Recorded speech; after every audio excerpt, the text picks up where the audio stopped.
Don't forget to subscribe to our channel and press the bell icon to get the latest updates of Aakar Foundation. Aakar Foundation. नमस्कार विद्यार्थी मित्रांनो. MPSC state service आणि MPSC PSI STI ASO या परीक्षेची जी तयारी करीत आहे त्या विद्यार्थ्यांचं मनपूर्वक मी स्वागत करतोय.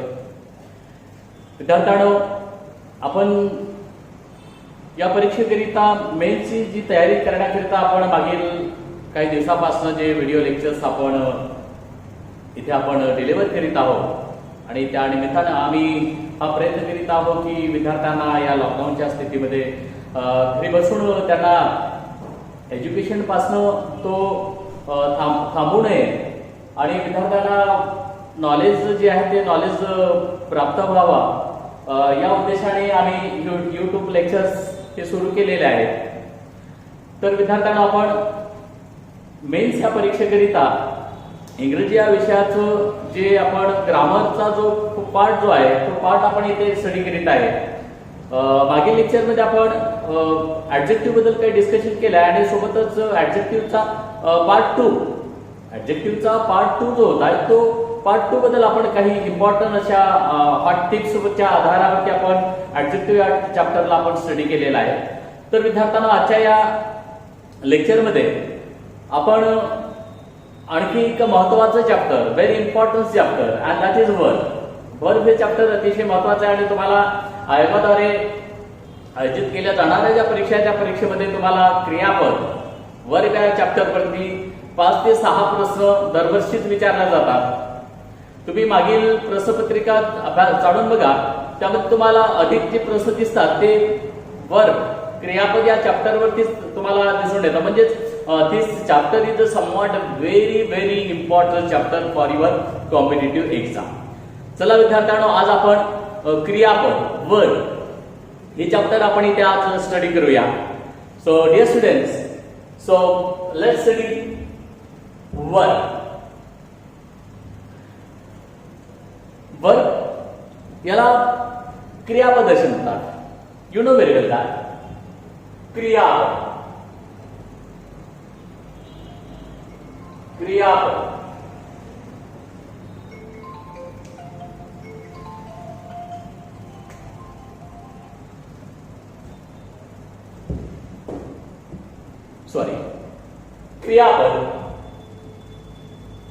according to Renan Martin and Dr. Macmillan also define verb is called an action word.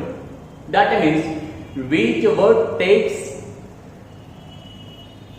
an action in the given sentence. That means जो शब्द वाक्यामध्ये क्रिया दर्शवितो, which word denotes an action in the given sentence, that is called verb.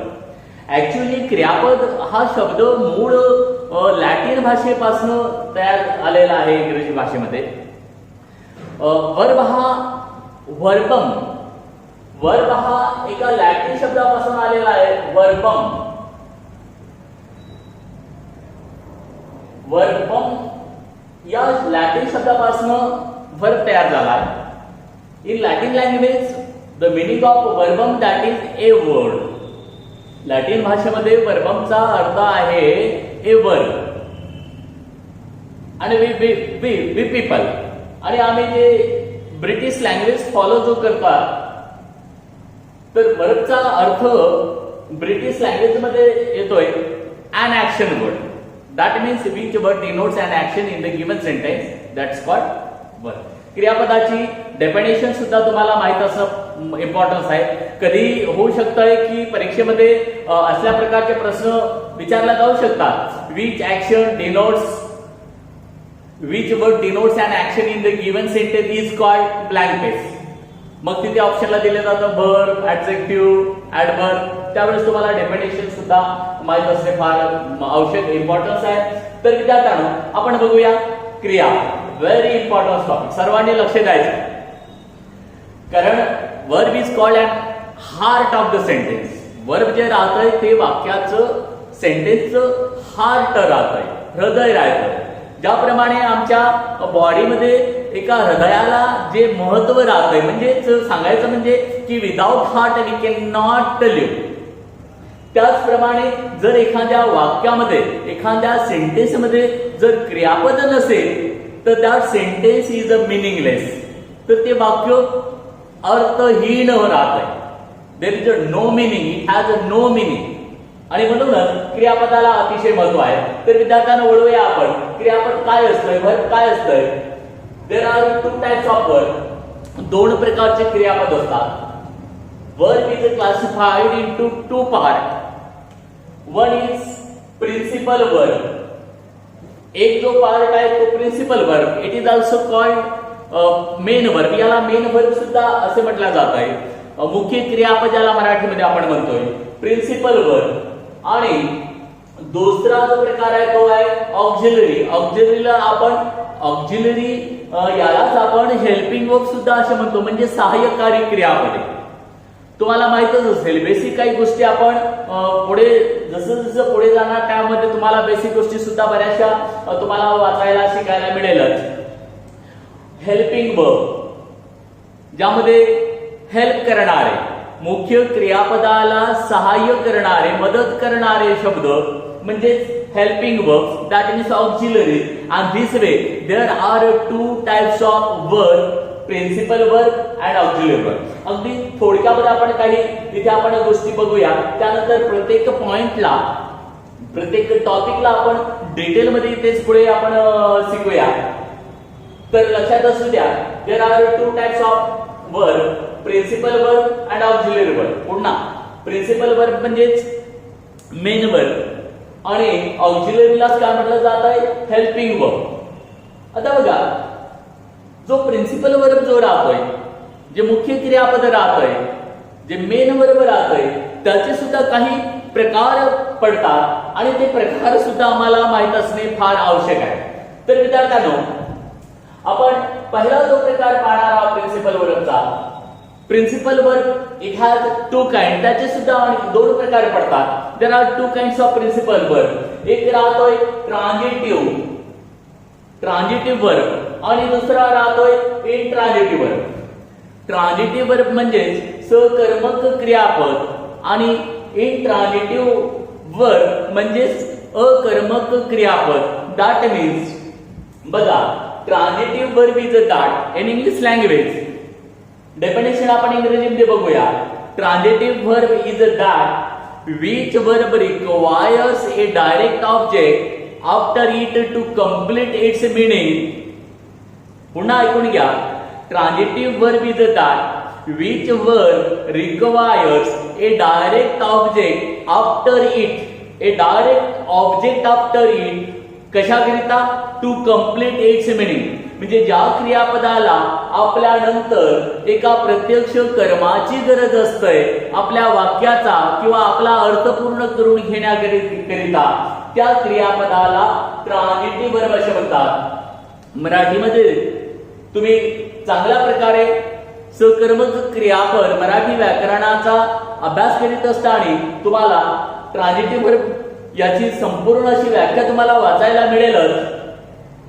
आणि इंट्रान्झिटिव्ह verb म्हणजे काय असतंय, intransitive verb is that which verb doesn't require a direct object after it to complete its meaning. That means जेव्हा एखाद्या क्रियापदाला म्हणजे मुख्य क्रियापदाला आपला अर्थ पूर्ण करून घेण्याकरिता कुठल्याही एखाद्या प्रत्यक्ष ऑब्जेक्टची म्हणजेच कर्माची गरज नसते, त्या क्रियापदाला म्हटलं जातं intransitive verb. And this way there are two types of verb, transitive verb and intransitive verb. पुढे आपण ट्रान्झिटिव्ह आणि इंट्रान्झिटिव्हचे उदाहरणासहित आपण पुढे स्टडी करणारच आहोत. परीक्षाभिमुख जे प्रश्न विचारल्या जातात त्या लेवलचे किंवा त्या प्रकारचे प्रश्न आपण पुढे चर्चा करणार. परंतु एक थोडक्यामध्ये तुम्हाला प्रिन्सिपल वर्बचे जे प्रकार आहेत ते प्रकार माहिती असणे फार इम्पॉर्टन्स आहे. त्यानंतर पुन्हा प्रिन्सिपल वर्बचे पुन्हा दोन प्रकार पडतात. Again there are two kinds of principal verb. And let's study. आपण बघूया रेग्युलर वर्ब आणि इरेग्युलर वर्ब. रेग्युलर आणि इरेग्युलर लक्षात असू द्या.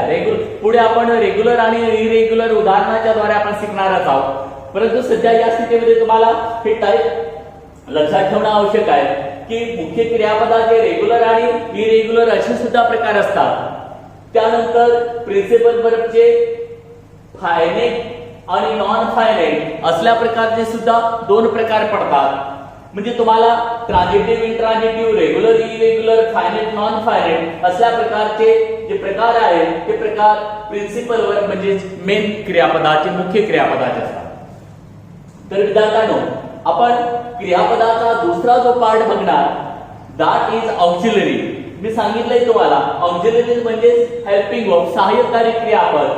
सहाय्यकारी क्रियापदाचे सुद्धा तीन प्रकार आहेत. There are 3 kinds of auxiliaries that means helping verb. त्यामधील पहिला प्रकार आहे प्रायमरी ऑक्झिलरी. आता प्राथमिक म्हणा, प्रायमरी ऑक्झिलरी. आता प्रायमरी ऑक्झिलरी मध्ये येतंय, बघूया आपण प्रायमरी ऑक्झिलरी कधी मागे आयोगाद्वारे विचारलेला एक प्रश्न आहे. त्यामध्ये दिलेल्या ऑप्शन मधून कुठल्या पार्ट मध्ये प्रायमरी ऑक्झिलरी हा पार्ट आहे असल्या प्रकारचा प्रश्न सुद्धा मागील परीक्षेमध्ये तुम्हाला वाचायला पाहायला मिळत आहे. तर विद्यार्थ्यांना आपल्याला प्रायमरी ऑक्झिलरी मध्ये मोडणारे जे शब्द आहेत ते शब्द सुद्धा माहित असणं आवश्यक आहे.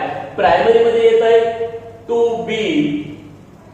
To be. आता हे टू बी म्हणजे काय? टू बी म्हणजे is am are, was were, shall be, will be. To be that means is am are. My heart learn असायला पाहिजे. डोक्यामध्ये टू बी म्हटलं की टू बी म्हटलं की आपल्याला 4 पुढे लक्षात डोक्यामध्ये यायला पाहिजे. टू बी म्हणजे इज, एम, आर, वाज आणि वर, शाल बी आणि will be. these are to be. Primary auxiliary मध्ये येतंय टू डू. आता टू डू म्हणजे काय? टू डू म्हणजे डू चे रूपे. Do, does, did. Do, does, did. पुढे बघूया डू, डज, डीड हे मेन क्रियापद म्हणून सुद्धा कार्य करत आहे. परंतु आपण आता सध्या हेल्पिंग म्हणून याचा अभ्यास करीत आहे. आणि सहाय्यकारी क्रियापद म्हणून तो क्रियापद तेव्हाच कार्य करतोय की जेव्हा ते कोणाची मदत, मुख्य क्रियापदाला मदत करण्यासाठी वापरला जातोय तेव्हाच तो हेल्पिंग वर्ब राहतोय. तर टू डू. त्यानंतर प्रायमरी मध्ये येतंय टू हॅव. हॅव म्हणजे हॅव, हॅज, हॅड. हॅव म्हणजे हॅव, हॅज, हॅड. पुन्हा लक्ष द्या. To be that means is am are, was were, shall be, will be. To do that means do, does, did. आणि to have means have, has, had. त्यानंतर आपण बघूया ऑक्झिलरीचा दुसरा part. The second type of auxiliary that is modal auxiliary. तर विद्यार्थ्यांनो, model auxiliary आणि मी पुन्हा इथे एक पार्ट घेतलेला आहे सेमी मॉडेल ऑक्झिलरी. तुम्हाला सेमी मॉडेल ऑक्झिलरी हा पार्ट मार्केटमध्ये असणारे जे पुस्तक आहे त्या पुस्तकामध्ये वाचायला मिळणार नाही ही मी खात्रीने सांगू इच्छितोय. परंतु सेंट्रल लेवलचे काही पुस्तक जे आहे त्यामध्ये विके सिन्हाने सुद्धा असल्या प्रकारचा पार्ट घेतलेला आहे. परंतु काही रेफरन्स पुस्तक जे माझ्याकडे आहे त्या पुस्तकामध्ये सेमी मॉडेल ऑक्झिलरी हा पार्ट सुद्धा इन्क्लूड आहे. तर विद्यार्थ्यांना मॉडेल ऑक्झिलरी आणि सेमी मॉडेल ऑक्झिलरी मध्ये यामध्ये असणारा जो फरक आहे तो बघूया आपण. सर्वप्रथम बघूया मॉडेल ऑक्झिलरी मध्ये कोणते शब्द मोडतात. तर मॉडेल ऑक्झिलरी मध्ये मोडतात क्या झालंय, कुड. क्या झालंय, कुड झालंय. त्यानंतर मे, माइट, कॅन, कुड. मे, माइट, शाल, विल. तुम्हाला डिटेल हे शब्द तुम्हाला द सिक्रेट ऑफ इंग्लिश या पुस्तकामध्ये वाचायला मिळणारच. परंतु आपण इथे कॉन्सेप्ट क्लिअर करूया आणि काही विद्यार्थ्यांनी हे पूर्ण लिस्ट आपलं नोटबुक वरती करून घ्यावी. कॅन, कुड, मे, माइट. त्यानंतर shall, should, would, could. All these are modal auxiliary. आता तुम्ही म्हणाल की सर मग सेमी मॉडेल ऑक्झिलरी मध्ये कोण येतंय? सेमी मॉडेल ऑक्झिलरी मध्ये ज्या क्रियापदाच्या सोबत टू जोडून येतोय. जसं यामध्ये येतंय need, ought, need to, ought to, use to, need to, ought to, used to, have to, has to, had to. म्हणजे ज्या शब्दाला म्हणजेच सहाय्यकारी क्रियापदाला टू जोडून येतं तो सेमी मॉडल म्हणजे यामध्ये फरक बघा.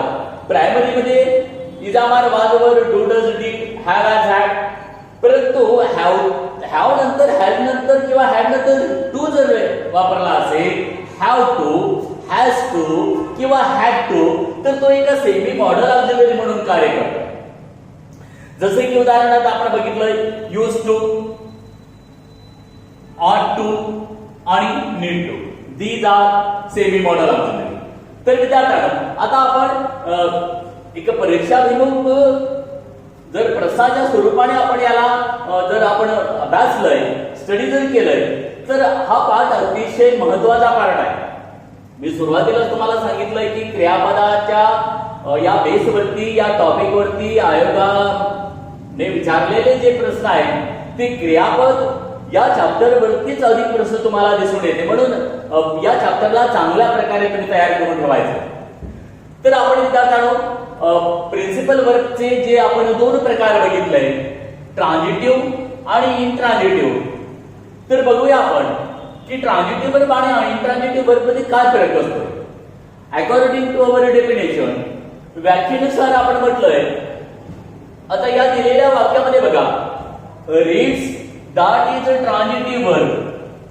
म्हणजे या दिलेल्या सेंटेन्स मध्ये रीड्स जो आहे तो ट्रान्झिटिव्ह वर्ब आहे. मग आम्ही कसं ओळखायचं, कधी होऊ शकतंय असल्या प्रकारचे 4 वेगवेगळे सेंटेन्स तुम्हाला परीक्षेमध्ये विचारल्या जातात आणि प्रश्न विचारला जातो की या दिलेल्या पर्यायामध्ये किती वाक्यामध्ये क्रियापद हा, कुठल्या वाक्यामध्ये क्रियापद हा ट्रान्झिटिव्ह म्हणून वापरलेला आहे आणि कुठल्या वाक्यामध्ये क्रियापद हा इंट्रान्झिटिव्ह म्हणून वापरलेले आहे, असल्या प्रकारचे प्रश्न या अगोदर सुद्धा विचारलेले आहेत. तर विद्यार्थ्यांनो या दिलेल्या सेंटेन्स मध्ये रीड्स जो आहे, reads that is a transitive verb. तर माझ्या म्हणण्याप्रमाणे किंवा तुमच्या म्हणण्याप्रमाणे कोणता क्रियापद ट्रान्झिटिव्ह किंवा इंट्रान्झिटिव्ह बनणार नाही. मग एखादा क्रियापद वाक्यामध्ये जो वापरला जातोय तो ट्रान्झिटिव्ह म्हणून कार्य कसं करतोय किंवा इंट्रान्झिटिव्ह म्हणून कार्य कधी करतोय, तर त्याकरिता अतिशय सोपी एक ट्रिक्स तुम्हाला मी सांगतोय.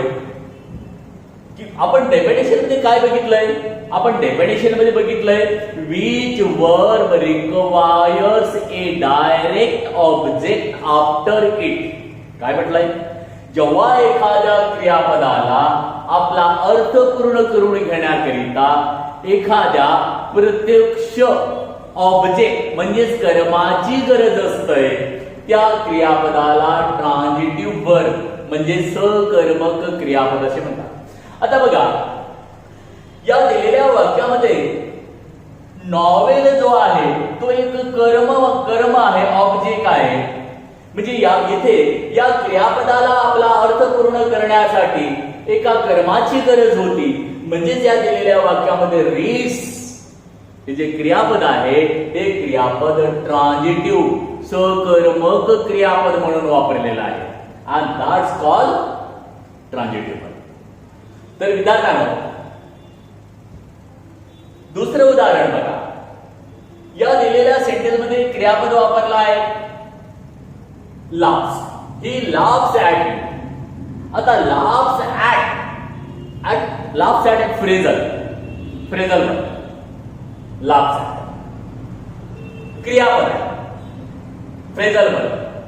परंतु या दिलेल्या सेंटेन्स मध्ये laughs जे क्रियापद वापरलेलं आहे it is also transitive verb because it requires a direct object. तुम्ही म्हणाल की सर डायरेक्ट ऑब्जेक्ट कुठे आलेला आहे, ते तर ऍट आलेला आहे प्रेपोजिशन. परंतु ऍट जो आहे हा फ्रेझल वर्ब म्हणजे लाव्ह सोबतचा शब्द आहे, त्यामुळे त्याला एकच शब्द म्हणून आपण इथे काउंट करूया. मग या दिलेल्या सेंटेन्स मध्ये सुद्धा लाव्हच्या क्रियापदाला गरज जी नीड जी होती ती एका कर्माची. दॅट मीन्स इथे सुद्धा या क्रियापदाला एका कर्माची गरज होती आपला अर्थ पूर्ण करून घेण्यासाठी. आणि म्हणून या सेकंड सेंटेन्स मध्ये सुद्धा लाव्स जे क्रियापद आहे that is a transitive verb. लक्षात असू द्या. कसं ओळखायचं ट्रान्झिटिव्ह वर्ब? जेव्हा एखाद्या क्रियापदाच्या नंतर एक कर्म वापरला जातो आणि तो कर्म प्रत्यक्ष असतोय, तेव्हा तो क्रियापद वाक्यामध्ये ट्रान्झिटिव्ह असतोय. अगदी सोपं. तर आपण बघूया इनट्रान्झिटिव्ह वर्ब काय असतो. दोघांमधला जर फरक जर तुम्हाला कळला तर हे फार महत्वाचं आहे. तर इनट्रान्झिटिव्ह वर्ब दॅट मीन्स अकर्मक क्रियापद. सकर्मक क्रियापद आणि अकर्मक क्रियापद. Intransitive verb. Intransitive verb is that. आपण याची डेफिनेशन बघितली. इनट्रान्झिटिव्ह वर्ब काय असतंय? which verb doesn't require a direct object after it to complete its meaning. ज्या क्रियापदाला आपला अर्थ पूर्ण करून घेण्याकरिता कुठल्याही प्रत्यक्ष कर्माची गरज नसते, त्या क्रियापदाला इनट्रान्झिटिव्ह वर्ब म्हणतात. आता उदाहरण बघा. She goes to Delhi. In the given sentence, goes that is an intransitive verb. तुम्ही म्हणाल सर आम्ही कसं ओळखाव की दिल्ली हे ऑब्जेक्ट असेल? नो. कर्म ज्यावरती क्रिया घडत आहे, ज्यावरती क्रिया केली जात आहे, त्याला कर्म म्हटलं जातं. कर्ता कशाला म्हटला जातो? तो कार्य करणारा जो असतो, ज्याला आपण डुअर म्हणतोय, तो कर्ता. आणि ज्याच्यापर्यंत क्रिया पोहोचते तो त्या क्रियापदाचा कर्म असतो. तर विद्यार्थ्यांनो, या दिलेल्या सेंटेन्स मध्ये गोज जो आहे तो इंट्रान्झिटिव्ह वर्ब म्हणून वापरलेला आहे. बिकॉज इट डझंट नीड, कारण या क्रियापदाला आपला अर्थ पूर्ण करण्याकरता कुठल्याही डायरेक्ट कर्म, डायरेक्ट ऑब्जेक्ट वापरलेला नाही. आणि तुम्ही म्हणाल की सर मग टू दिल्ली कर्म आहे का? या ठिकाणी लाव्स बरोबर जो ऍट वापरला तो एक फ्रेजल वर्ब होता, परंतु इथे प्रेपोजिशन आलेला आहे आणि काही दिल्लीवरती जाण्याची क्रिया अशी केली जात नाही. म्हणजे या दिलेल्या सेंटेन्स मध्ये गोज जो आहे तो इंट्रान्झिटिव्ह क्रियापद आहे. आता तुम्ही म्हणाल की सर या ठिकाणी लाव्स ही उदाहरण बघा. आता एक्झाम्पल नंबर 2 बघा. या ठिकाणी लाव्स ऍट आलेला आहे. ही लाव्स ऍट नाही, परंतु जरी फ्रेजल वर्ब असेल, परंतु या दिलेल्या सेंटेन्स मध्ये लाव्स जो आहे तो इंट्रान्झिटिव्ह वर्ब आहे. कारण क्रिया जी आहे ती नाईट पर्यंत पोहोचत नाही. क्रिया जी आहे ती नाईट पर्यंत पोहोचत नाही, परंतु यामध्ये मात्र यू पर्यंत क्रिया पोहोचत होती. तर या दिलेल्या ठिकाणी नाईट जो आहे दॅट्स नॉट ऑब्जेक्ट, तो कर्म नाही. आणि म्हणूनच या दिलेल्या ठिकाणी मात्र लाव्स जो आहे तो इंट्रान्झिटिव्ह वर्ब आहे. कन्फ्युज व्हायचं नाही. इथे लाव्स ऍट आलेला आहे, इथे सुद्धा लाव्स ऍट आलेला आहे. दोन्ही ठिकाणी परंतु ऍट जो इथं वापरलेला आहे, हा जो ऍट जो आहे तो लाव्स ऍट एक फ्रेजल वर्ब म्हणून आहे. आणि या ठिकाणी जो आहे तो एक प्रेपोजिशन ऍट नाईट म्हणून वापरलेला आहे. He loves at night, he loves at night. जसं for example, the dog barks at night. The dog barks at night. या ठिकाणी सुद्धा बार्क्स जो आहे तो इंट्रान्झिटिव्ह वर्ब म्हणून वापरलेला आहे. Okay. and dear students, this is the difference between two verb, ट्रान्झिटिव्ह आणि इंट्रान्झिटिव्ह. फार महत्वाचा पार्ट आहे. एक्झाम मध्ये असल्या प्रकारचे प्रश्न तुम्हाला दिसून येईल, म्हणून चांगल्या प्रकारे या पार्टला चांगली तयारी करून ठेवा. तर त्यानंतर आपण मेन वर्बला पुन्हा क्लासिफाय केलं होतं रेग्युलर आणि इरेग्युलर वर्ब मध्ये. आपण बघूया रेग्युलर आणि इरेग्युलर वर्ब काय असतंय. रेग्युलर जसे की जेव्हा जे मुख्य क्रियापद राहतंय त्या क्रियापदाचे 3 फॉर्म जे राहतात, जसं V1, V2, V3. क्रियापदाचं पहिलं रूप, क्रियापदाचं दुसरं रूप, क्रियापदाचं तिसरं रूप. म्हणजे जेव्हा क्रियापदाचे जे रूप जे राहतात ते तीनही रूप जेव्हा वेगवेगळे असतात. आता बघा, पहिलं रूप टेक, दुसरं रूप टूक, तिसरं रूप टेकन. म्हणजे या ठिकाणी क्रियापदाची तिन्ही रूपे जी आहे ती वेगवेगळी आहे. आणि जेव्हाही क्रियापदाचे तिन्ही फॉर्म हे वेगवेगळे असतात, फॉर्मेटमध्ये वापरल्या जातात वेगवेगळ्या, त्याला रेग्युलर वर्ब अशा म्हटल्या जात आहे. आणि जेव्हा क्रियापदाचे तिन्ही फॉर्म हे वेगवेगळे नसतात, क्रियापदाचे तिन्ही रूपे जेव्हा वेगवेगळे नसतात त्याला म्हटलं जातं इरेग्युलर. Irregular verb. तर उदाहरणाच्या द्वारे आपण इथं समजण्याचा प्रयत्न करू. विद्यार्थ्यांनो इथे बघा, कट कट कट. इथे मात्र क्रियापदाचे तिन्ही फॉर्म जे आहेत ते समान आहेत. कधी दोन फॉर्म समान असतात, फर्स्ट फॉर्म, थर्ड फॉर्म, किंवा सेकंड फॉर्म किंवा थर्ड फॉर्म. अशा प्रकारे सुद्धा क्रियापदाचे दोन फॉर्म समान असतात. आणि जिथे समानता दिसून येतोय समजून चालायचं, दॅट इज इरेग्युलर वर्ब. आणि जेव्हा क्रियापदाचे तिन्ही रूपे V1, V2, V3 जेव्हा वेगवेगळे असतात त्याला म्हटलं जातं regular verb. Okay students, understood ना. त्यानंतर अतिशय महत्वाचा पार्ट तो म्हणजे फायनाइट आणि नॉन फायनाइट वर्ब. कारण कधी प्रश्नाचं स्वरूप जे राहतंय, प्रश्नामध्ये विचारलं जातंय की अंडरलाईन केलेलं क्रियापद जे आहे ते फायनाइट आहे की नॉन फायनाइट आहे, किंवा दिलेल्या पर्यायामध्ये कुठल्या कुठल्या वाक्यामध्ये नॉन फायनाइट क्रियापद वापरलेलं आहे, कुठल्या वाक्यामध्ये फायनाइट क्रियापद वापरलेलं आहे, ते सुद्धा माहित असणे फार आवश्यक आहे. आणि विद्यार्थ्यांनो या लेवलची आयोगाची तयारी करीत असताना, एमपीएससीची तयारी करीत असताना, स्टेट सर्व्हिस असोय किंवा PSI, STI, ASO ची कंबाईन असोय किंवा मंत्रालयाच्या परीक्षा असोय, असल्या प्रकारच्या परीक्षेची तयारी करीत असताना कुठलाही विषय असोय, मग तो इंग्रजी व्याकरणाचा असोय किंवा मराठी व्याकरणाचा असोय किंवा असणारा एखादा दुसरा तुमचा अभ्यासाचा विषय असोय, त्या विषयाला आपण अगदी सविस्तरपणेच त्याचं ज्ञान आपण प्राप्त करायला पाहिजे. कारण विद्यार्थ्यांनो आम्हाला ऑफिसर बनायचं आहे. आणि जेव्हा आयोगाला जर ऑफिसर बनवायचं असेल तर तुमच्यामधनच त्यांना हिरे निवडायचे आहे, डायमंड निवडायचे आहे. आणि हे डायमंड निवडण्याची जी प्रक्रिया जी राहत आहे फार पारदर्शी तर असतंय, परंतु त्यांना फार विचार करून अधिकाऱ्याची निवड करीत असताना, तुमच्यामधनच हिरे निवडत असताना त्यांना त्या परीक्षेची लेवल सुद्धा त्या प्रकारे ठेवावं लागेल. तर म्हणूनच तुम्हाला आयोगाची जी परीक्षा आहे किंवा कंबाईनची किंवा इतर ज्या परीक्षा आहेत, जसं तलाठी म्हणा किंवा सरळ सेवा भरती, या परीक्षेचे पेपर आणि आयोगाचे जे पेपर आहेत त्यामध्ये तुम्हाला खूप सारा असा फरक दिसून येतोय. तर विद्यार्थ्यांनो लक्ष द्या, आपण पुन्हा बघणार आहोत. आपण आतापर्यंत मुख्य क्रियापद मेन वर्बचे प्रकार बघित आहोत. आपण पहिल्या ग्रुपमध्ये बघितलंय, पहिला ग्रुप बघितलाय की ट्रान्झिटिव्ह आणि इंट्रान्झिटिव्ह वर्ब. दुसऱ्या ग्रुपमध्ये बघितलंय रेग्युलर आणि इरेग्युलर वर्ब. आणि तिसऱ्या ग्रुपमध्ये आपण बघित आहे फायनाइट आणि नॉन फायनाइट वर्ब. आपण फायनाइट आणि नॉन फायनाइट वर्ब हे काय असते बघूया. तर विद्यार्थ्यांनो जेव्हा एखादं क्रियापद कर्त्यानुसार, एखादं क्रियापद, पुन्हा लक्ष द्या, एखादं क्रियापद कर्त्यानुसार त्याचा टेन्स चेंज होत असेल, काळ बदलत असेल, त्याचा पर्सन सुद्धा बदलतोय,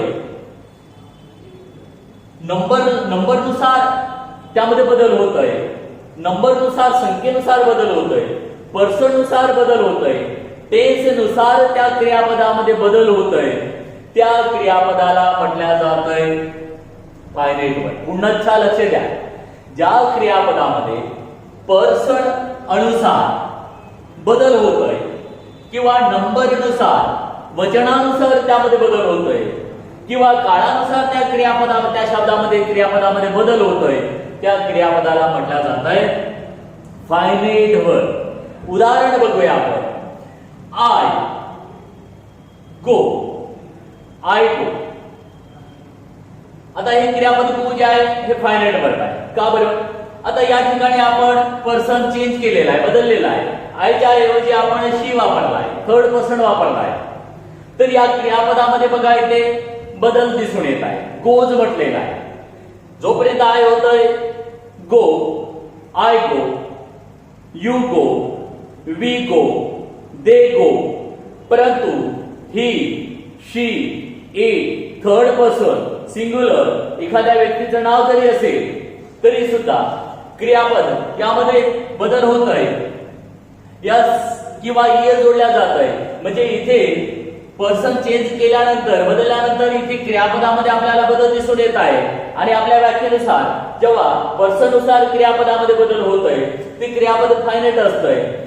जेव्हा त्या क्रियापदाच्या टेन्स मध्ये बदल होतोय, आता या क्रियापदाच्या टेन्स मध्ये आपण गोचं went वापरलंय, past tense वापरलंय, V2 वापरलंय.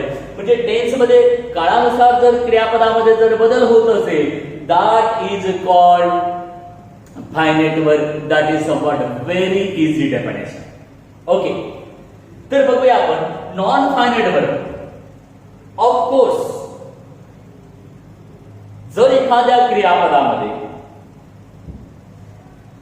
Tense नुसार किंवा पर्सन नुसार और अकॉर्डिंग टू नंबर किंवा नंबर नुसार कसल्याही प्रकारचा बदल, कुठलाही बदल, कसल्याही प्रकारचा बदल तुम्हाला दिसून येत नसेल that is called non finite verb. आणि अगदी सोपं आहे नॉन फायनाइट वर्ब.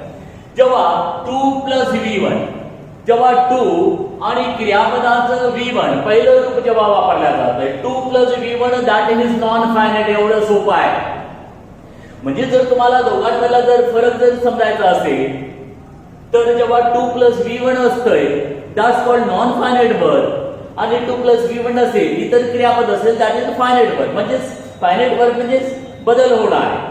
तर अशा प्रकारे विद्यार्थ्यांनो आपण आतापर्यंत प्रिन्सिपल म्हणजेच मेन वर्बचे 3 ग्रुप बघितलेले आहेत आणि त्या 3 ग्रुपमध्ये आपण प्रत्येकाचे 2-2 प्रकार बघितले.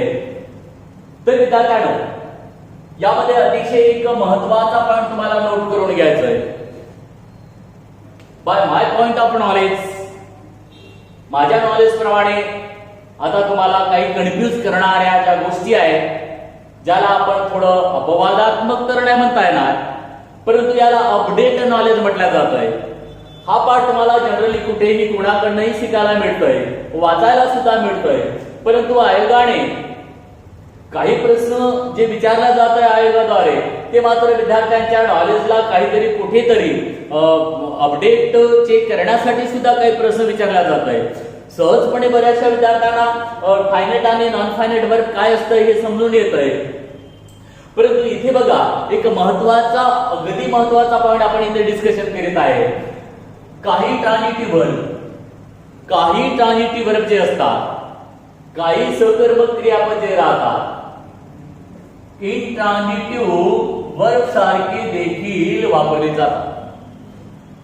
काही क्रियापदे ट्रान्झिटिव्ह, काही ट्रान्झिटिव्ह वर्ब आपण ट्रान्झिटिव्ह वर्ब बघितले. काही ट्रान्झिटिव्ह, नॉट ऑल, सम ट्रान्झिटिव्ह वर्ब ती इंट्रान्झिटिव्ह क्रियापदाप्रमाणे इंट्रान्झिटिव्ह वर्ब सारखी देखील वापरली जातात. म्हणजे नेमकी आपण नेहमीच आपण एखाद्या क्रियापदाला ट्रान्झिटिव्ह म्हणून आपण संबोधू शकत नाही. आता इथे बघा या उदाहरणामध्ये let's see the example. Broke, see broke the chair. या दिलेल्या सेंटेन्स मध्ये मात्र ब्रोक जे क्रियापद वापरलेलं आहे that is a transitive verb. TV stands for transitive verb, लक्षात असू द्या. सी ब्रोक द चेअर दिलेल्या सेंटेन्स मध्ये ब्रोक जो आहे हे ट्रान्झिटिव्ह क्रियापद म्हणून वापरलेलं आहे या दिलेल्या वाक्यामध्ये. तुम्हाला आयोगाद्वारे असा तर प्रश्न विचारला जाणार नाही की ब्रोक ट्रान्झिटिव्ह क्रियापद आहे की इंट्रान्झिटिव्ह. जोपर्यंत त्या क्रियापदाचा वापर एखाद्या पर्टिक्युलर सेंटेन्स मध्ये केला जाणार नाही तोपर्यंत मात्र तो क्रियापद ट्रान्झिटिव्ह वर्ब आहे की इंट्रान्झिटिव्ह वर्ब आहे हे ओळखणं कठीण असतंय. की म्हणून आयोगाद्वारे सुद्धा ही प्रिकॉशन घेतल्या जात आहे की त्या शब्दाचा त्या क्रियापदाचा वापर हा वाक्यामध्ये केला जातोय. तर इथे ट्रान्झिटिव्ह वर्ब आहे. परंतु विद्यार्थ्यांनो दुसऱ्या वाक्यामध्ये सेकंड एक्झाम्पल मध्ये ब्रोक जो आहे तो मात्र इंट्रान्झिटिव्ह. या दिलेल्या वाक्यामध्ये द चेअर ब्रोक, खुर्ची तुटली. तर या दिलेल्या वाक्यामध्ये ब्रोक जो आहे तो आयव्ही म्हणजेच इंट्रान्झिटिव्ह. Students, now let's take the next example. Next उदाहरण बघूया आपण. She opens the office at 11 p.m. In the given sentence, या दिलेल्या सेंटेन्स मध्ये opens जे क्रियापद आहे ते क्रियापद ट्रान्झिटिव्ह वर्ब म्हणून वापरलेलं आहे, म्हणजे सकर्मक क्रियापद म्हणून वापरलेलं आहे. आणि you know very well that which verb requires a direct object after it to complete its meaning. ज्या क्रियापदाला आपला अर्थ पूर्ण करून घेण्यासाठी एका प्रत्यक्ष कर्माची गरज असते, दॅट्स कॉल्ड ट्रान्झिटिव्ह वर्ब. आणि म्हणूनच या दिलेल्या सेंटेन्समध्ये ओपन जो आहे तो ट्रान्झिटिव्ह वर्ब आहे. आता लगेच आपण दुसरं उदाहरण बघूया. The office opens at 11 p.m. 11 a.m. परंतु विद्यार्थ्यांनो या दिलेल्या सेंटेन्स मध्ये ओपेन्स जो आहे तो मात्र इंट्रान्झिटिव्ह वर्ब म्हणून वापरलेला आहे. Because there is no object, there is no direct object to complete its meaning. That means this verb doesn't require a direct object to complete its meaning and therefore in the given sentence, या दिलेल्या sentence मध्ये मात्र open जो वापरलेला आहे तो अकर्मक क्रियापद, इंट्रान्झिटिव्ह क्रियापद म्हणून वापरलेला आहे. तर विद्यार्थ्यांनो अतिशय महत्वाचा हा पाठ आपण इथे डिस्कशन केलेला आहे. आणि असल्या प्रकारचे प्रश्न आयोगाद्वारे काही वेगळ्या प्रकारचे अपडेट झालेले जे प्रश्न आहेत, हे प्रश्न आयोगाद्वारे नेहमी विचारले जात आहे. म्हणून या पाठकडे चांगला आवर्जून तुम्ही याची स्टडी करून ठेवावी. तर विद्यार्थ्यांना आपण पुढील लेक्चरमध्ये क्रियापदाचाच वर्ग या पार्टचा, या लेक्चरचा पार्ट 2 म्हणून पाठ राहील तो. तर त्या लेक्चरमध्ये आपण ऑक्झिलरीचे युजेस ऑफ ऑक्झिलरीज म्हणजे प्रायमरी वर्ब जे आहे त्या क्रियापदाचे उपयोग काय आहेत, जेणेकरून तुम्हाला परीक्षाभिमुख जे प्रश्न आहेत बरेच ते अगोदर सुद्धा प्रश्न विचारलेले आहेत. फंक्शन्स ऑफ ऑक्झिलरीज, ऑक्झिलरीचे जे फंक्शन्स आहेत ते फंक्शन सुद्धा विचारलेले आहे. म्हणून पुढील लेक्चरमध्ये आपण primary uses of primary auxiliary, uses of model auxiliary आणि त्याचबरोबर uses of semi model auxiliary या सहाय्यकारी क्रियापदाचे उपयोग कसे केले जातात, सेंटेन्समध्ये वापर कसे केले जातात, आपण पुढील लेक्चरमध्ये आपण सविस्तरपणे याची डिस्कशन करणार आहोत. तर विद्यार्थ्यांनो क्रियापद हे चॅप्टर अतिशय महत्वाचं आहे. मी अगोदरच तुम्हाला स्टार्टिंगला सांगितलंय. पुढील लेक्चर सुद्धा तुम्ही आवर्जून अटेंड करा. आणि तुमच्या काही क्वेरी असतील, काही डाऊट्स असतील तर तुम्ही कमेंट बॉक्समध्ये जाऊन आपले डाऊट्स तुम्ही ते लिहू शकता. निश्चितच आम्ही तुमच्या डाऊट्स जी काही तुमची समस्या असेल, जो तुमचा प्रश्न असेल त्या प्रश्नाचं उत्तर आम्ही पुढील लेक्चरमध्ये आम्ही इन्क्लूड करू. तर विद्यार्थ्यांना तुमच्या भावी जीवनाकरिता आयोगाची तारीख, एमपीएससीची तारीख ही डिक्लेअर झालेली आहे.